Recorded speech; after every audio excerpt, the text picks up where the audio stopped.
तो नमस्कार दोस्तों, आज हम फिर से एक नए प्रश्न की ओर चलते हैं। कुछ प्रश्नों में हमने विकल्प दिया है और नीचे के दो प्रश्नों में हमने विकल्प नहीं दिया है। ये समझ में आ जाएगा, अगर इसको हम लोग समझ लेंगे तो ये प्रश्न अपने आप समझ में आएगा। यहाँ विकल्प की ज़रूरत नहीं होगी क्योंकि यहाँ पर समझने के लिए यहाँ पर विकल्प की ज़रूरत है, तो इसलिए हमने विकल्प लिया है। जिन प्रश्नों में विकल्प की ज़रूरत, समझने में विकल्प की कोई आवश्यकता नहीं होगी, उसमें हम विकल्प नहीं लेंगे। जहाँ पर ऐसा लगेगा कि विकल्प की ज़रूरत है तो ले लिया जाएगा।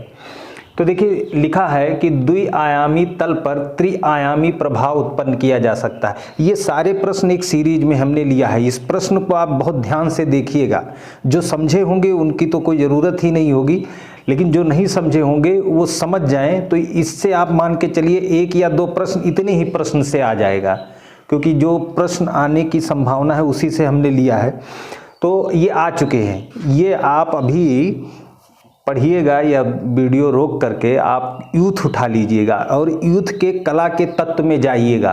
कला का तत्व जो होगा यूथ में, टेक्निकल आर्ट में, वहाँ पर आप जो नई वाली यूथ होगी 2022 और 23 की, उसमें जाइएगा। उसमें पृष्ठ 156, 157 इन सब पृष्ठ पर जाइएगा तो वहाँ पर ये प्रश्न मिलेंगे। तो वहाँ आप देख लीजिएगा, विकल्प सहित आपको बाकायदा मिल जाएगा और यहाँ पर हम समझ लेंगे तो वहाँ पर और अच्छा लगेगा। तो ये प्रश्न बहुत बार एग्जामों में आ चुका है। हरियाणा में आया है, आरपीएससी में आया है और टीजीटी, पीजीटी में, एनबीएस, केबीएस में आया है। तो द्विआयामी तल पर त्रिआयामी प्रभाव उत्पन्न किया जा सकता है शुद्ध रंगों के प्रयोग से, पतले रंगों के प्रयोग से कि तान के प्रयोग से। हमने तीन विकल्प लिया है, चौथे की कोई ज़रूरत नहीं और जगह भी मेरे पास था नहीं, तो हमें इतने में ही समझ लेना है। तो बस एग्जाम में इतने में काम बन जाएगा।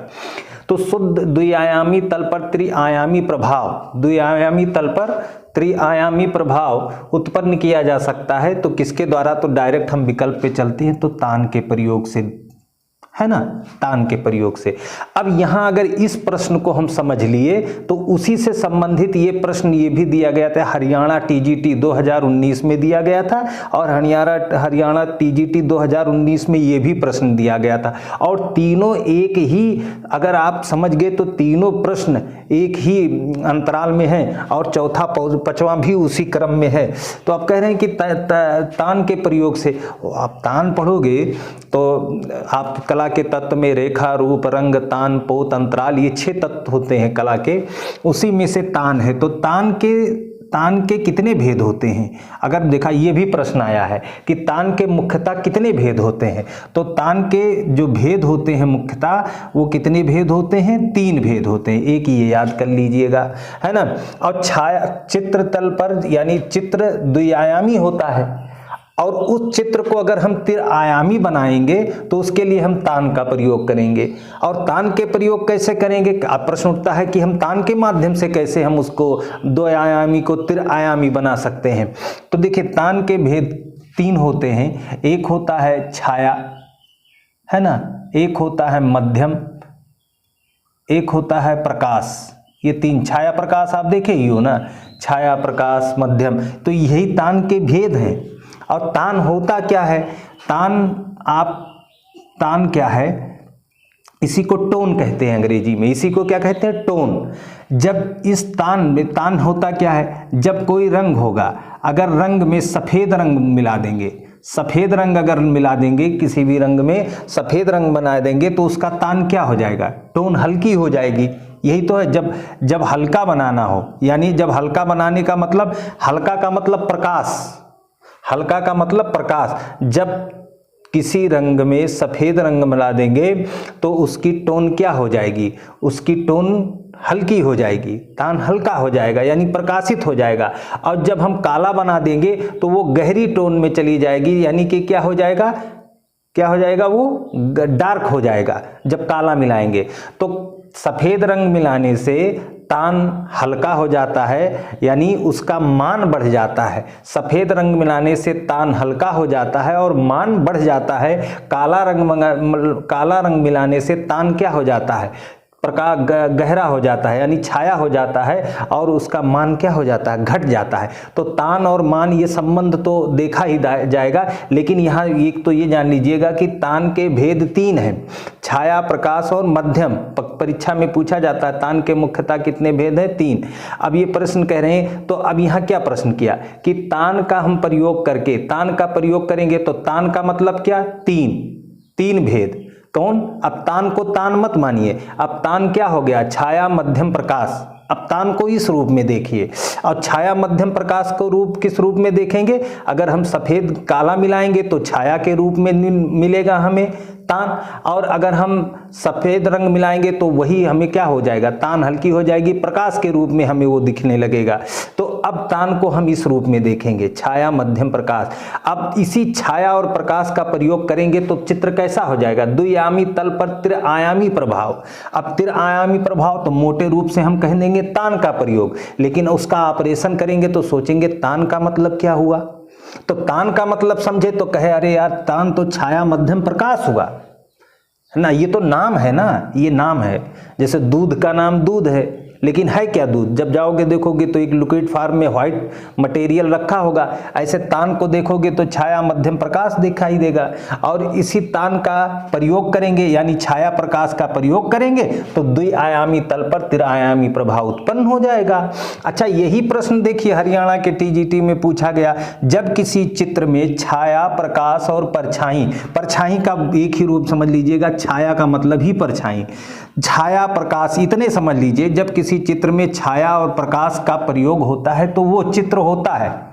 वही तो बात आ गई, तान का प्रयोग किए, यहां तान शब्द का विकल्प में दे दिया तो त्रिआयामी का प्रभाव उत्पन्न होता है। यहां तान ना देकर तान का ये रूप ले लिया, छाया और प्रकाश। जब छाया प्रकाश का प्रयोग करेंगे तो वो चित्र कैसा हो जाएगा, त्रिआयामी हो जाएगा। एकदम एग्जैक्ट ना, क्लियर हुआ। यानी कि जब चित्र में छाया प्रकाश का प्रयोग होता है तो वो चित्र कैसा हो जाता है, द्विआयामी की, त्रिआयामी की, आधुनिक की, परंपरावादी, तो वो त्रिआयामी हो जाता है। अब यहाँ एक चीज और देखें, एक प्रश्न हो रहा है, तो ये तो समझ में आ गया। आप यूथ का पेपर, यूथ में देख लीजिएगा, कला के तत्व में ये प्रश्न हमने वहीं से लिया है। अब आपको एग्जैक्ट वहां समझ में आ जाएगा। कला के तत्व में पृष्ठ संख्या 156, 157 जो नई यूथ आई है 2022 और 23 की, वो देख लीजिएगा। पुराने वाले में भी देख लीजिएगा, अगर कला के तत्व में ये होगा प्रश्न। अब देखिए, नजदीक रेखा खींचकर प्रकाश व छाया। अब हम सीधा प्रकाश और छाया के ही टर्म पे जितने प्रश्न बनते हैं प्रकाश और छाया के, उस पे हम चल रहे हैं।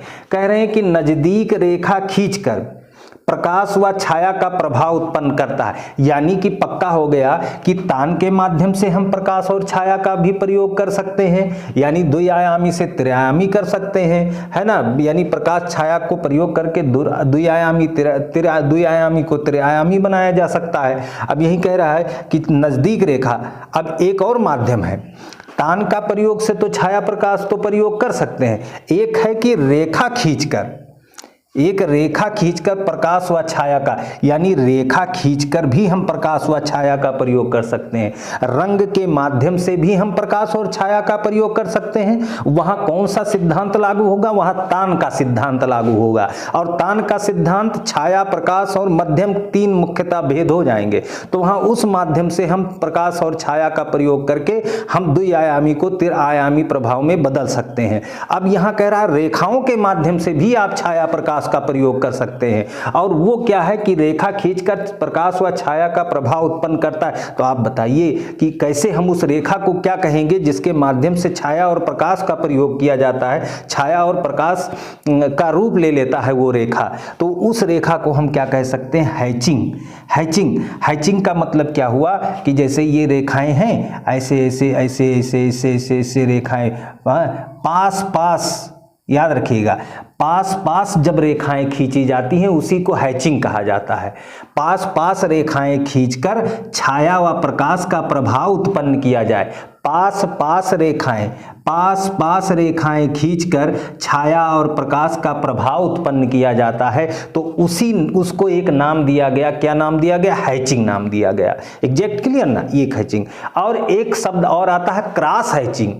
क्रॉस हैचिंग क्या है, एक शब्द और आता है क्रॉस हैचिंग।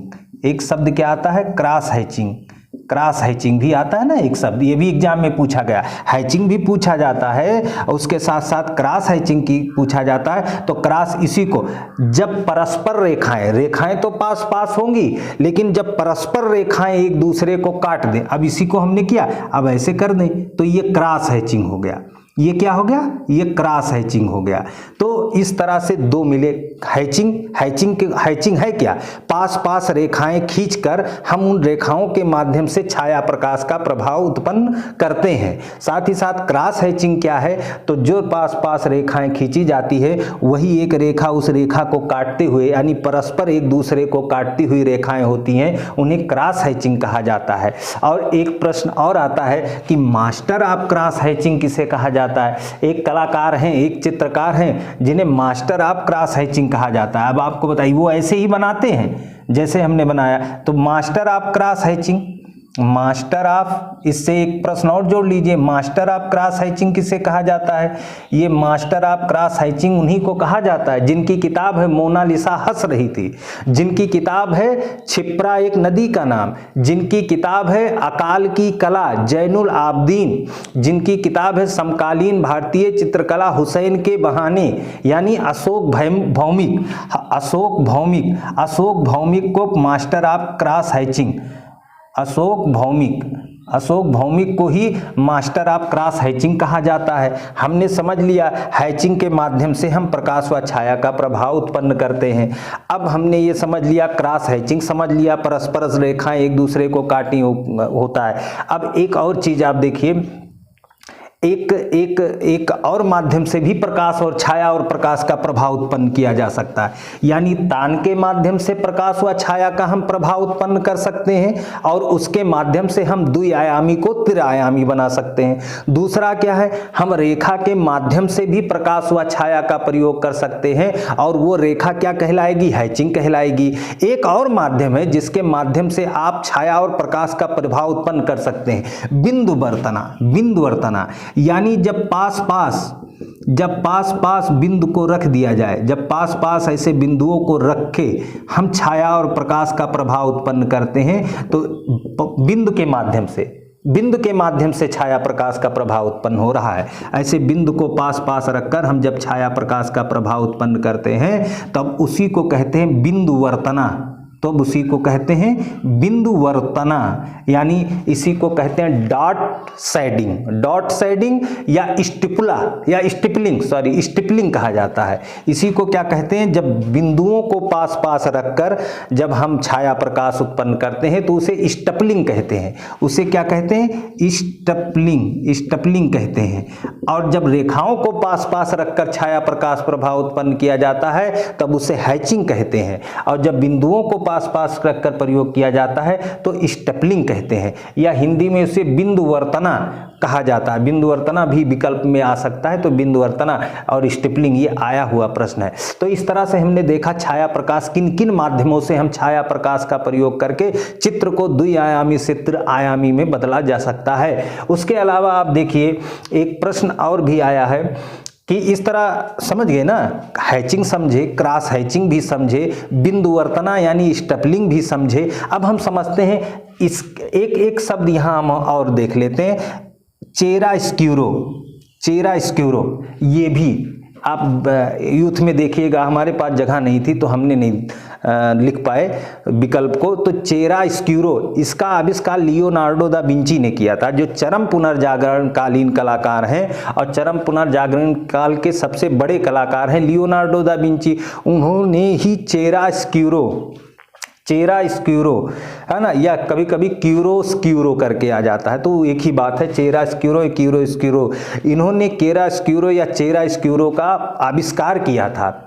और ये भी क्या है, आप विकल्प में देखेंगे, ये विकल्प में है, देखिएगा विकल्प में है, तो इसमें बस केवल इसमें देखिए विकल्प में क्या दिया था इस वाले प्रश्न का, चित्र में छाया प्रकाश का प्रभाव, यही दिया ना।